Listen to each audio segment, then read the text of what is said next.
Hi, this is Ralph Conrad on American Safari, americansafari.org, that's .org, and today I'm here with my friend Noah. He lives behind Jen and Patrick, who you're familiar with if you've been watching the site, and here we go. Hi Noah, how are you today? Good. All right, what'd you do today? Oh man, what did I do today? I helped teach little kids how to grapple and punch people, and then I got punched a lot myself. By the little kids or by... Yeah, by little kids and then mainly bigger kids. All right. Any specific type of grappling or... Yeah, submission wrestling. Can you tell us a little bit about that? I know nothing about this, so... Submission wrestling or grappling is kind of like a combination of wrestling and jiu-jitsu. So you take people down and then submit them on the ground. Like the say uncle type of thing? Yeah. But just working with little kids, you don't really do submissions or anything like that because they could hurt somebody, hurt themselves. But that's what I did today. Do you like that? Yeah, I love working with little kids. They're awesome, and they can be really clairvoyant sometimes, and honest, brutally honest. Cool.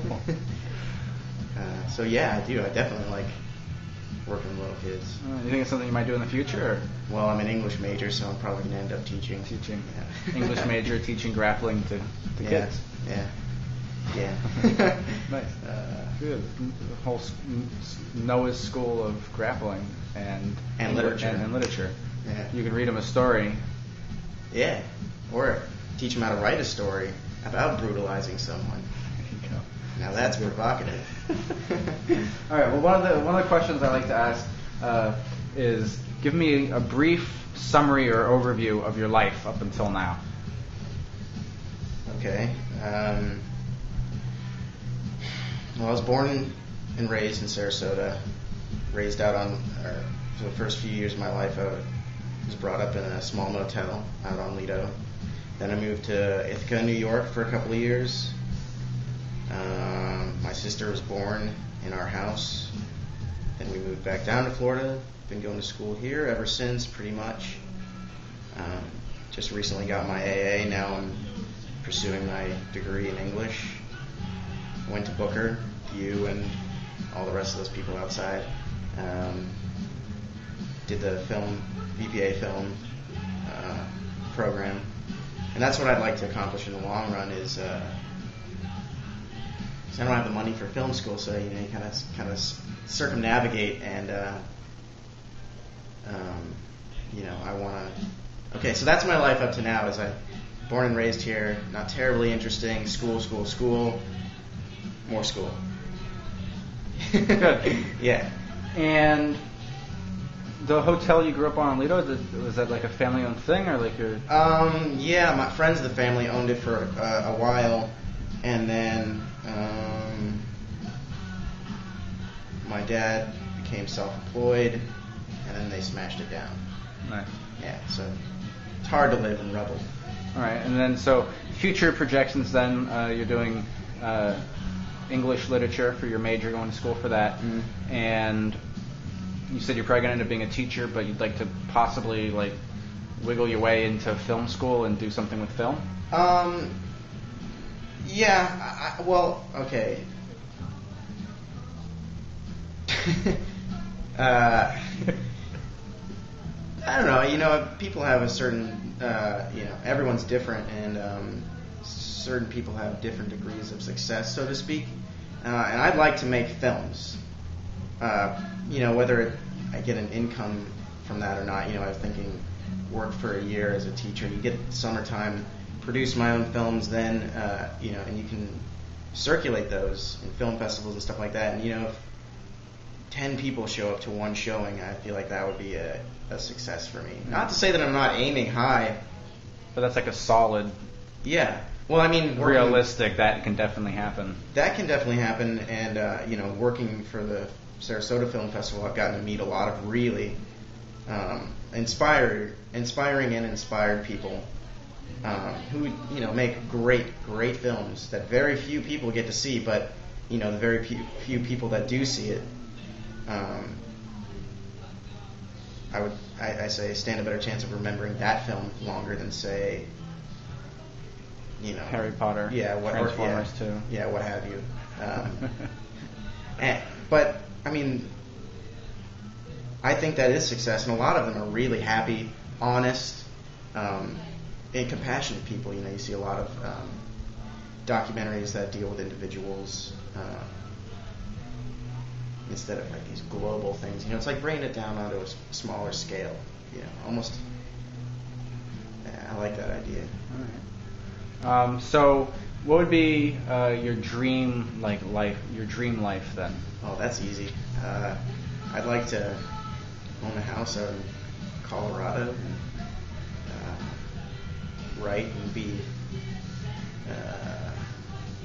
stimulated artistically, and is that code for something? That's code for I want to get it on with whoever comes to my house. All right, I'm staying out of there. Yeah, I'd like to live in Colorado so I can rock climb and train and produce art and be with people that I enjoy being with. I can't really think of much else. And have money coming in to own the house. Yeah. Rock climbing. Tell us a little bit about that. Okay. I got into it last summer when I went out to Boulder to visit a friend of mine, and Zoe, who you know. She was nice enough to let me stay at her house on a couple of days' notice. It was nice of her.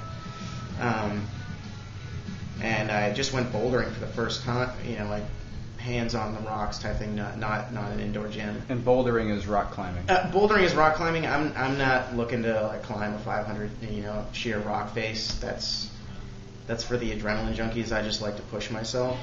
And bouldering is again like a more scaled down version of like intense rock climbing. You start at the very bottom of the rock, and it could only be 5 feet high. With your feet at the lowest position, and you just start and work your way up.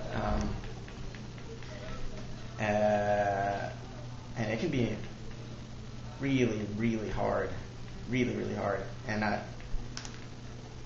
I definitely like a challenge. And it's nobody else but you. The rock doesn't change.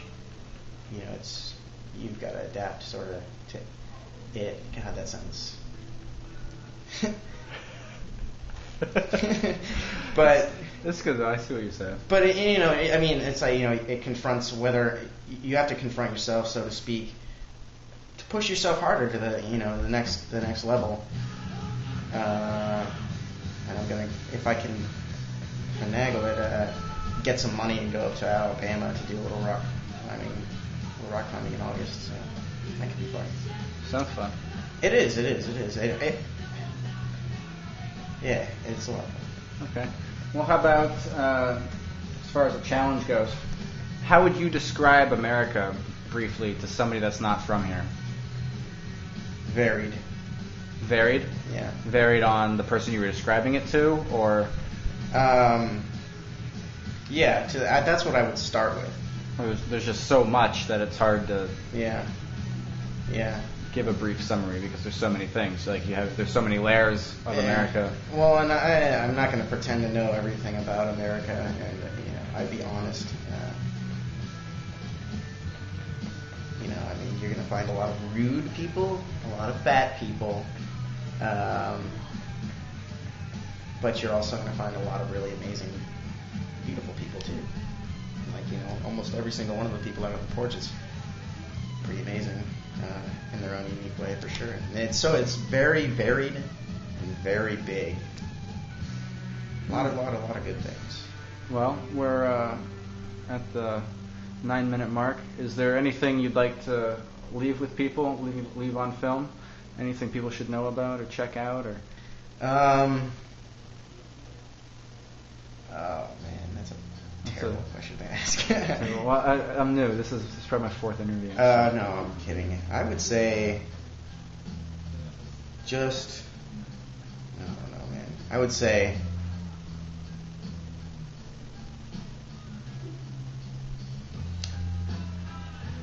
I don't ever want to give anybody advice because. Well, we'll skip the advice then. Can I use this on my website? Yeah, absolutely. All right, and say goodbye. All right, goodbye. Noah Lamport, everyone.